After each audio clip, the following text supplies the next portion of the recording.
मुगल बादशाह अकबर और उनके नवरत्न बीरबल के किस्से काफी मशहूर हैं।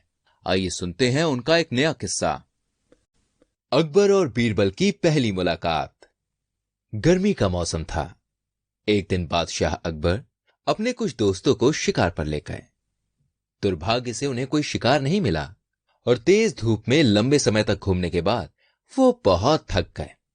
प्यास भी काफी लगने लगी थी, लेकिन उन्हें आसपास कोई झील नहीं मिली।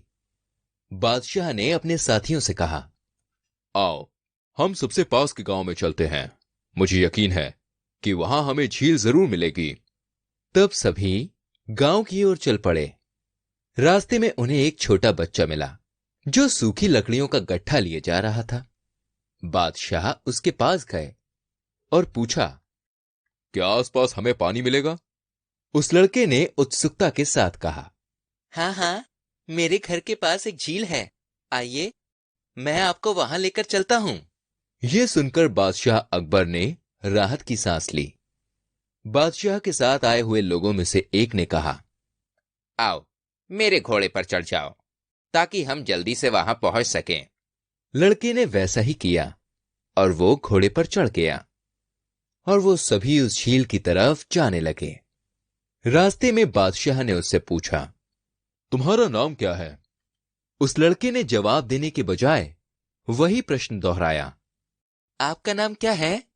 बादशाह लड़के की बात सुनकर बहुत अचंभित हुए।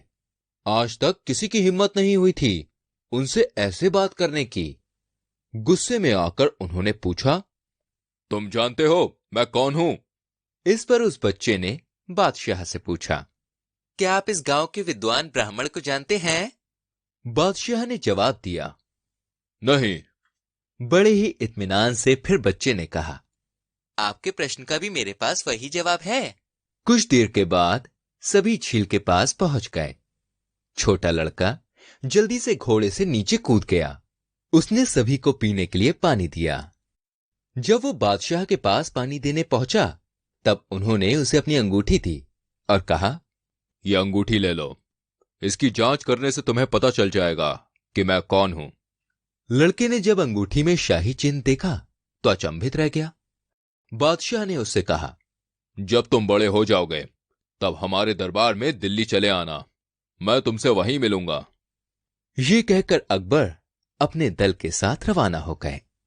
कुछ देर बाद जब वो निकल चुके थे, उस बच्चे को एहसास हुआ उसने तो अपना नाम बादशाह को बताया ही नहीं। इसलिए वो चिल्लाता हुआ उनके पीछे भागा, महेश दास, मेरा नाम महेश दास है। मगर बादशाह इतनी दूर निकल गए थे कि उसकी आवाज उन तक पहुंची ही नहीं। महेश दास जब 16 साल का नौजवान हो गया, तब उसके दादा ने उसे बुलाकर कहा, महेश, ये समय तुम्हारा है। जाओ और बाहर की दुनिया को देखो और सीखो। अपनी प्रतिभाओं को खोजो, अपना नाम बनाओ। कुछ ऐसा करो जिससे तुम्हारी मां को तुम पर गर्व महसूस हो। महेश ने बादशाह अकबर द्वारा दिल्ली आने के आमंत्रण को याद किया और कहा, मैं बादशाह अकबर से मिलने दिल्ली जाऊंगा। सफर काफी लंबा था। बहुत दिनों तक यात्रा करने के बाद वो दिल्ली पहुंचा। थोड़ी देर शहर में आराम करने के बाद वो शाही दरबार पहुंचा। बादशाह अपने सोने के सिंहासन पर बैठे हुए थे। उनके सामने दोनों तरफ राज दरबारी खड़े थे। महेश एक तरफ जाकर खड़ा हो गया। बादशाह अकबर ने अपने दरबारियों से एक प्रश्न पूछा, दुनिया में सबसे सुंदर फूल कौन सा है? एक ने कहा, गुलाब। दूसरे ने कहा, कमल। किसी और ने कहा, चमेली। सबके जवाब सुनकर महेश से चुप ना रहा गया। सामने आकर उसने कहा, कपास का फूल सभी फूलों से सबसे अच्छा है। उसके कहे पर सब दरबारी हंसने लगे। सबने कहा, उसमें ना तो कोई रंग होता है और ना ही कोई सुगंध। कैसे कोई अपनी समझ से उसे सुंदर कह सकता है? बादशाह ने सबको चुप कराया और कहा, अच्छा जवान, तो क्या आप समझा सकते हो कि कपास के फूलों को सभी फूलों में सबसे अच्छा क्यों कहते हो? जी बिल्कुल हुजूर, मैं बता सकता हूं। हर कोई जानता है कि कपास के फूलों से कपड़े बनाए जाते हैं, मलमल गर्मी के दिनों के लिए, और मोटे कपड़े ठंड के लिए बनाए जाते हैं। बहुत हल्के वजन और अलग अलग रंग जैसे इंद्रधनुष के होते हैं, वैसे कपड़े महिलाओं के लिए बनाए जाते हैं। इसलिए मुझे लगता है कि कपास के फूल सबसे अच्छे होते हैं। बादशाह मुस्कुराए। उन्हें युवक द्वारा दिया गया चतुर जवाब बहुत पसंद आया।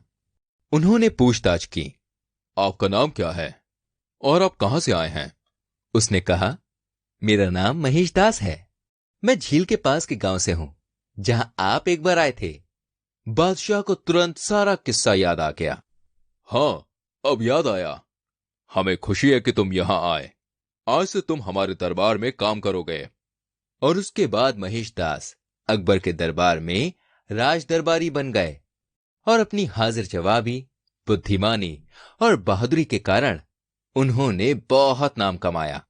और वही महेश दास आगे चल के बीरबल के नाम से जाने गए।